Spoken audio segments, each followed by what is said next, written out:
All right, guys, fresh off a hectic session here on our Ensis Roger Parawing. So we figure what better time than post-session freezing stoke to bring you guys a quick and dirty review here on the Ensis Parawing.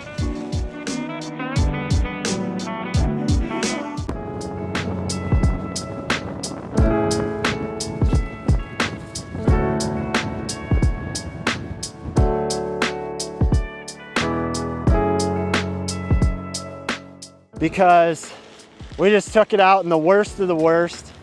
So we still had a good time, and we'll tell you the good, bad, the ugly, all that here real quick, as well as some of the details on this wing that are notable. So if you're into that, hang around. All right, so we'll start at the bar and we'll work our way through here, I suppose. We've got a nice molded plastic bar here, kind of an oval shaped grip. And it's really easy to hold on to, really comfortable. There's no nylon material sliding around. It's something substantial you can hold on to, and really gives you a good idea of where your hand is indexed on the bar as well, because it's really important with Parawings to know where your hand is, because a lot of times it's about there, but sometimes when you're overpowered, you might want it up here when you're getting on. But if you get way down here, you're probably overpowered or backstalling the wing. So that's a good place to have your hand there. You may also notice we got the big red dongle here in the middle. That is our safety brake line, which is a really interesting concept. I figured at first, you know, when we came out with these things, maybe you wouldn't need something like that, that you just throw the bar like that and it kind of stall itself. But with the short length of a lot of these bars, you really don't get a full flag out. And it's not necessarily something that you could just drop the bar and rely on. The kite would go away if you're not braked. Or you can brake to this line here with a leash too, but then that tends to kind of get wrapped around and stuff. So this middle brake line works really well. It's kind of like a snow kite brake line. You can pull it or you can hook it to a leash, and it just backstalls the kite, kind of folds it in half and backstalls it while you're hanging out, and then you can just let it go. And the pressure on the wing tightens that back up. It's got a little stopper in here so it doesn't just pull randomly. So that's a really neat feature, I think, especially for new riders or people that might want to just drop the bar and take a break, because it can be kind of hard on your hands. And it's definitely nice to just sit there and work with two hands while you're untangling any lines.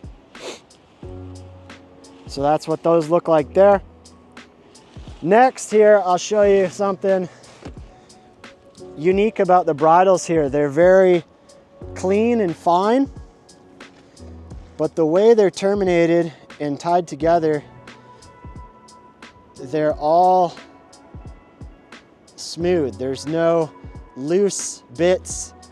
They're all woven together, and there's no splits in the lines. So rather than going one line split, it goes straight from this bridle anchor all the way to the canopy. So it's super smooth, and it makes it less likely for the lines to get tangled up on each other when you're packing down and throwing them out and doing all that kind of stuff. So that's nice and smooth. No worries there. Really clean, fun design on that. Next, we'll go to the canopy colors, because that's obvious, right? So we've got big, bright colors. Makes it easy to find if you lose it in the surf, or if you drop it, or if you just got a wad in there and you want to know which end is the leading edge, so that you can grab the leading edge and throw it out. Additionally, we've got blue on the right side wingtip, so you know which side's right, which side's left. Left side is all pink, like the leading edge, and then the rest of the canopy is this dark gray color. It is a 3x3 ripstop material, so it's a little bit more substantial than some of the other wings out there. Well, on the scale, it might not be quite as lightweight. It's more durable. It's going to hold its shape and performance longer. And You know, especially when it's getting eaten by waves and you're throwing it out and the bridles are wrong and then it yanks on certain areas of the bridles and stuff like that.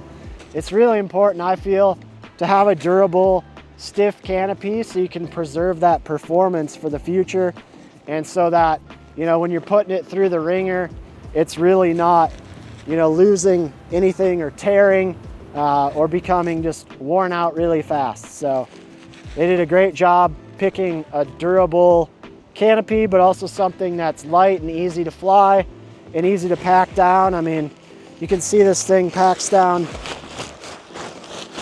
tiny. I didn't even do it pretty, and it's, you know, stowable. And then, you know, again, you throw it out and it manages itself pretty easy. All right, so we talked about colors. I also forgot to mention on the lines here, your leading edge lines are blue, color-coded dark blue, whereas the rest are white. So when you're packing up and throwing out, you know where the front is. You know it's always these blue lines. If you're undoing a tangle, you know which one should be where. They didn't give you that same consideration on the rest of the white lines, but the key ones are those front blue lines anyway. That's what's most important when you're stowing and throwing and undoing tangles and things like that. So those are kind of the details, the nitty gritty, but I'm sure y'all want to know about the performance, the range, all of that. So here we are after riding this thing for a few hours, a couple of sessions, different conditions. Unfortunately, we only have the 3 meter right now, no bigger sizes. So you're relegated, at least as a heavier rider like me, to higher wind days. For me at 200 pounds with a, you know, kind of a mid-length, some middle-sized foil like I have here, you know, I can ride this in approximately 20 and above. You know, today was like 35, gusting to 40, and I was still really comfortable on it, having a lot of fun. It was chaos out there in the water, but the wing was well behaved, and it really had controllable power, stability, which is a lot to ask from a wing, especially a Parawing in these kind of conditions. So I've been really amped on it. I find that compared to a lot of other Parawings, the Ensis has a softer bar pressure. It's not yanking your arm off. Downwind, it tends to slide forward in the window a little easier, which gives you more range, a lot easier upwind ability, and just an easier time riding one-handed, riding without a harness line. You know, I have tried a few different harness lines on this. I find a lot of times they aren't necessary for this particular wing, but a hard harness line, a mono line, or a windsurf style line tend to work best because the rope style ones slide around too much and they get up into your bridles because there's really nothing there to stop them from sliding. So unfortunately, my favorite go-to rope harness lines are kind of out of the question unless I find a better way to anchor them on this bar. So there is that to consider, and you might need a different style of harness line if you're gonna run one on these wings. Now, not sure there's a whole lot else to be said about this thing. It stows well, it rides well, it's got a wide wind range. I'd say really my only wish is for Ensis to make the Roger in some bigger sizes, which they're already doing, and I'll be a happy boy. Hopefully come springtime when our lighter winds arrive and we need a little bit more sail in the sky, so we can do that and have fun in all the different kinds of winds. This has been Tucker with MACkiteboarding.com and the Ensis Roger wing here. We'll see you next time.